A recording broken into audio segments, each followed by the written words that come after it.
दोस्तों आज हम कवर करेंगे मानव मस्तिष्क से संबंधित सभी इंपॉर्टेंट क्वेश्चन जो बार बार एग्जाम में पूछे जाते हैं, रिपीट भी होते हैं। वेरी वेरी इंपॉर्टेंट टॉपिक है। और दोस्तों इन सभी क्वेश्चन को हम क्विज के साथ फुल डिटेल में सॉल्व करेंगे। अगर आप एक दो बार भी इस क्विज का रिवीजन कर लेते हैं तो ये सभी क्वेश्चन आपको इजीली याद हो जाएंगे। तो भाई स्वागत आप सभी का जीके महात्मा जी में। चलिए शुरू करते हैं फटाफट।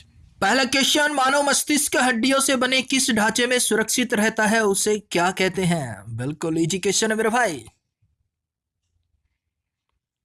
अगर आपने चुना ऑप्शन बी क्रेनियल तो बिल्कुल सही जवाब चुना है। देखिए जो मानव मस्तिष्क होता है वो जिस हड्डियों के खोल में सुरक्षित रहता है उसे हम क्रेनियल बोलते हैं, या फिर हम कह सकते हैं कपाल।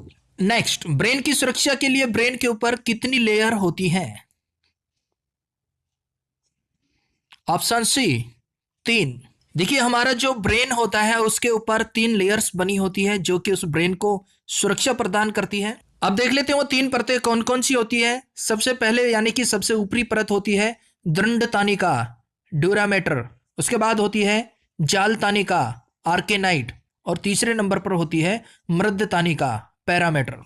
ये वो 3 परतें हैं जो मानव ब्रेन को बाहरी आघातों से सुरक्षा प्रदान करती हैं। देखिए दोस्तों इस वीडियो में हमने सभी इंपॉर्टेंट क्वेश्चन को कवर किया है। अगर एग्जाम में ब्रेन से संबंधित कोई क्वेश्चन पूछा जाता है तो 99% चांस है इस वीडियो से बाहर क्वेश्चन नहीं जाएगा। इसलिए आप इसे अपना रियल टेस्ट समझकर सोल्व कीजिएगा और देखिए आपके कितने सही जवाब बनते हैं। नेक्स्ट, ब्रेन के ऊपर पाई जाने वाली तीनों लेयरों को क्या कहा जाता है? एग्जाम में क्वेश्चन पूछा भी गया है मेरे भाई। Option B meninges. देखिए अभी हमने पीछे बात की थी, ब्रेन को सुरक्षा प्रदान करने वाली तीनों परतों को क्या बोला जाता है? मेनिंजेस। नेक्स्ट, मेनिंजेस में संक्रमण व सूजन के कारण कौन सा रोग हो जाता है? Very important question. अगर आपने चुना ऑप्शन डी मेनिंजाइटिस रोग तो बिल्कुल सही जवाब चुना है। इसे दिमागी बुखार भी कहते हैं और मस्तिष्क ज्वर भी कहा जाता है। तो भाई कंफ्यूज नहीं होना है। आपसे एग्जाम में ऐसे भी क्वेश्चन पूछा जा सकता है कि भाई मेनिंजाइटिस रोग किससे संबंधित है? मस्तिष्क से संबंधित है। Next question, very important question, मानव मस्तिष्क का औसत भार लगभग कितना होता है? अगर आपने चुना ऑप्शन सी 1400 ग्राम तो बिल्कुल सही जवाब चुना है। देखिए अगर बात की जाए मानव मस्तिष्क के औसत भार की तो वो लगभग होता है 1400 ग्राम। कहीं कहीं पर आपको 1450 ग्राम भी मिल जाएगा और कहीं पर आपको 1350 ग्राम भी मिल जाएगा। तो क्वेश्चन में जिस तरह से आपको ऑप्शन मिले आप अपना जवाब लगा सकते हैं। हाँ 1400, 1450 और 1350 एक साथ आपको नहीं मिलेंगे मेरे भाई, तो आप बेफिक्र रहिए। नेक्स्ट क्वेश्चन बिल्कुल इजी क्वेश्चन, मानव मस्तिष्क को कितने भागों में बांटा गया है? अगर आपने चुना ऑप्शन बी 3 भागों में बांटा गया है तो बिल्कुल सही जवाब चुना है। और किन 3 भागों में बांटा गया है? सबसे पहले है अगर मस्तिष्क, यह मस्तिष्क का सबसे बड़ा भाग है। उसके बाद है मध्य मस्तिष्क, यह मस्तिष्क का दूसरा सबसे बड़ा भाग है। और तीसरा है पार्श्व मस्तिष्क, यह मस्तिष्क का सबसे छोटा भाग है। एक बार इमेज में देख लीजिए, ये जो आप देख रहे हैं ये अगर मस्तिष्क है और ये एरिया मध्य मस्तिष्क है और ये पार्श्व मस्तिष्क है। नेक्स्ट क्वेश्चन थोड़ा सा टफ हो सकता है, ब्रेन के ऊपर पाई जाने वाली लेयर्स में कौन सा द्रव्य भरा होता है जो कि मस्तिष्क को भारी आघातों से सुरक्षा प्रदान करता है? अगर आपने चुना ऑप्शन ए सेरेब्रोस्पाइनल द्रव्य तो बिल्कुल सही जवाब चुना है।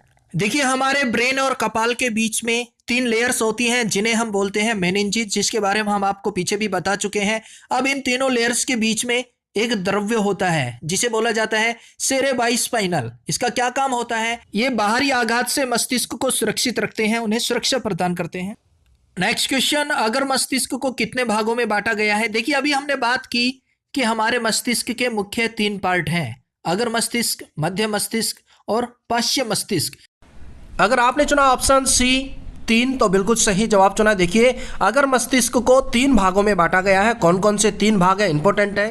Number 1 thalamus, number 2 hypothalamus, number 3 cerebrum. इन 3 भागों में अगर मस्तिष्क को बांटा गया, जैसा कि आप इमेज में देख पा रहे हैं, थैलेमस, हाइपोथैलेमस और ये है cerebrum. Next question very important question, मानव मस्तिष्क का सबसे बड़ा भाग कौन सा है? Option A cerebrum. देखिए सेरिब्रम पूरे मानव मस्तिष्क का सबसे बड़ा भाग होता है। यह मानव मस्तिष्क के लगभग 2/3 भाग के बराबर होता है। और मानव मस्तिष्क में सबसे ज्यादा न्यूरॉन्स सेरेब्रम में ही पाए जाते हैं, देखिए वैसे तो मानव मस्तिष्क में लगभग 100 बिलियन न्यूरॉन्स होते हैं, लेकिन उनमें से जो एक्टिव होते हैं वो 15 बिलियन के आसपास होते हैं। अब देखिए हमारे 15 बिलियन न्यूरॉन्स ही एक्टिव हैं और हम मंगल ग्रह तक पहुंच गए हैं। अगर ये 100% एक्टिव हो गए तो भाई हम पता नहीं कहाँ पहुंच जाएंगे। एक पॉइंट और नोट कीजिए मेरे भाई, देखिए ये न्यूरॉन्स जो है ना, ये एक्टिव कब होते हैं? 0 से लेकर 5 वर्ष तक, यानी कि बच्चा पैदा हुआ उसके 5 साल तक ये जितने एक्टिव होने हैं एक्टिव हो जाते हैं, उसके बाद नो। नेक्स्ट, मानव मस्तिष्क में याददाश्त या फिर हम कह सकते हैं स्मरण शक्ति का नियंत्रण किसके द्वारा किया जाता है? Option D, cerebrum. देखिए मानव मस्तिष्क में याददाश्त, स्मरण शक्ति ये सब स्टोर होती है, यानी कि नियंत्रण होती है कहां से? सेरिब्रम से। नेक्स्ट, मानव मस्तिष्क में बुद्धि व चतुराई का केंद्र किसे कहा जाता है?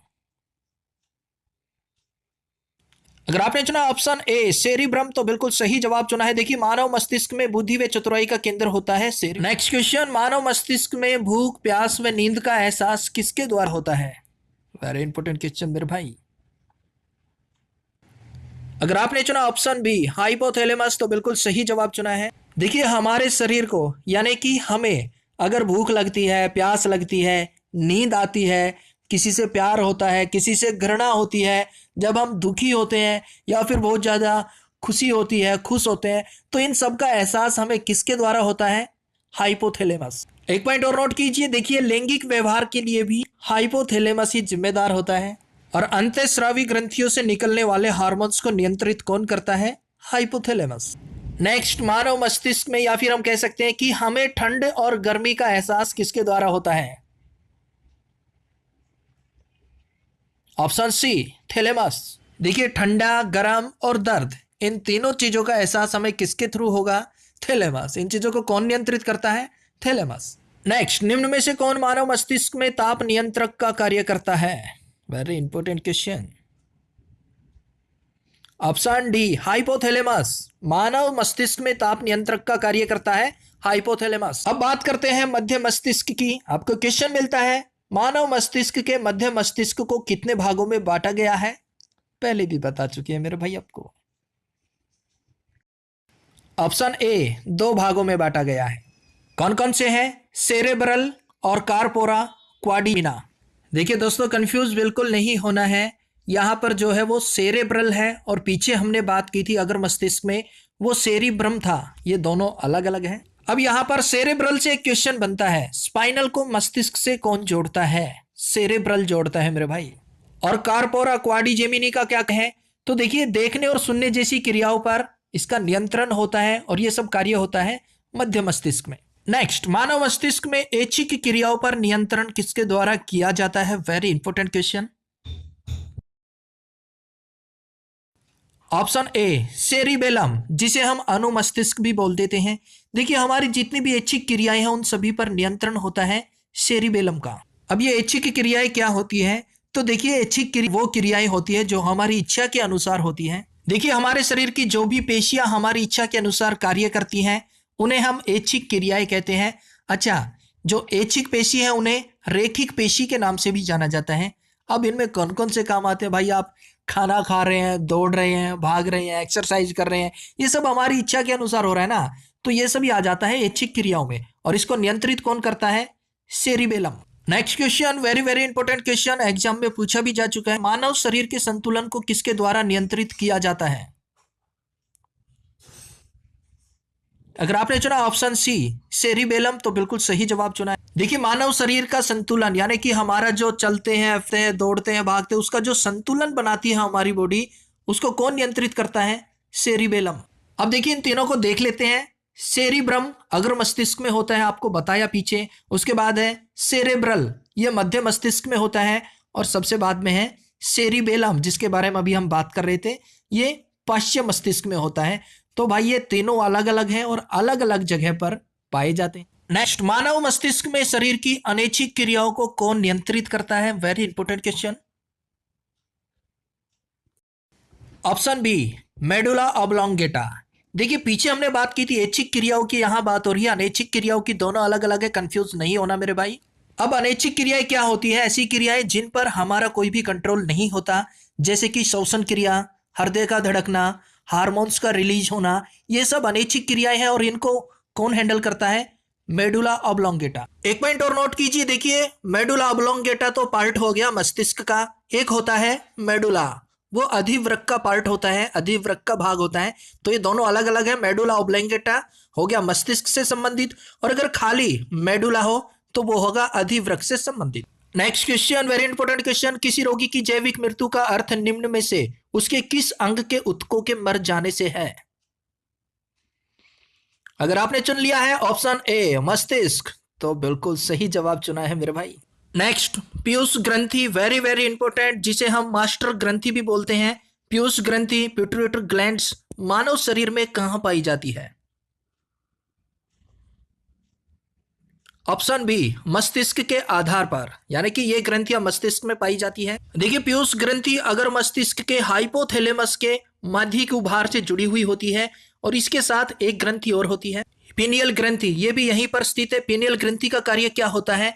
ये एक बायोलॉजिकल क्लॉक है, जैविक घड़ी का काम करती है। वो क्या होता है, मान लीजिए आपने सुबह 5 बजे की अलार्म लगाई है फोन में उठने के लिए, और आप उठ जाते हैं अलार्म बजने से पहले, वो आपकी बायोलॉजिकल क्लॉक हो गई, जैविक घड़ी हो गई, जो आपको ऑटोमेटिक बता देती है कि भाई 5 बज गए, चलिए उठिए, रनिंग करके आइए, स्टडी कीजिए। इसके अलावा देखिए कुछ इंपॉर्टेंट पॉइंट है। मानव मस्तिष्क में दर्द का एहसास होता है थैलेमस की वजह से। मानव मस्तिष्क में स्पर्श की सूचना मिलती है थैलेमस की वजह से। मानव मस्तिष्क में दबाव की अनुभूति होती है थैलेमस से। मानव मस्तिष्क में नींद चक्रण नियंत्रण होता है हाइपोथैलेमस से। उसके बाद देखिए ध्वनि की संवेदना मानव मस्तिष्क में लगभग कितनी देर तक रहती है? 0.1 सेकंड तक। ध्वनि की संवेदना मानव मस्तिष्क में 0.1 सेकंड तक रहती है। जो भी पॉइंट बता रहे हैं वेरी वेरी इंपॉर्टेंट है। तंत्रिका तंत्र संबंधित अध्ययन क्या कहलाता है? न्यूरोलॉजी। नेक्स्ट क्वेश्चन, लेकिन उससे पहले मेरे भाई आपको इस वीडियो का क्विज और पीडीएफ मिल जाएगा हमारे Android app GK Mahatma ji पर। वहां से आप इसका पीडीएफ भी डाउनलोड कर सकते हैं और भाई क्विज भी सोल्व कर सकते हैं। वेरी वेरी इंपॉर्टेंट टॉपिक है। 1-2 बार क्विज आप जरूर सोल्व कीजिएगा इसको, ये सभी आपको इजीली याद हो जाएंगे। तो भाई अब मिलता है आपको एक प्यारा सा चैलेंज। मानव शरीर में हृदय की धड़कन को कौन नियंत्रित करता है? पीछे आपको बता भी चुके हैं। बिल्कुल छोटा सा प्यारा सा क्वेश्चन है, इसका सही जवाब कमेंट्स बॉक्स में दीजिएगा। तो भाई मिलते हैं नेक्स्ट वीडियो में, तब तक के लिए जय हिंद जय भारत।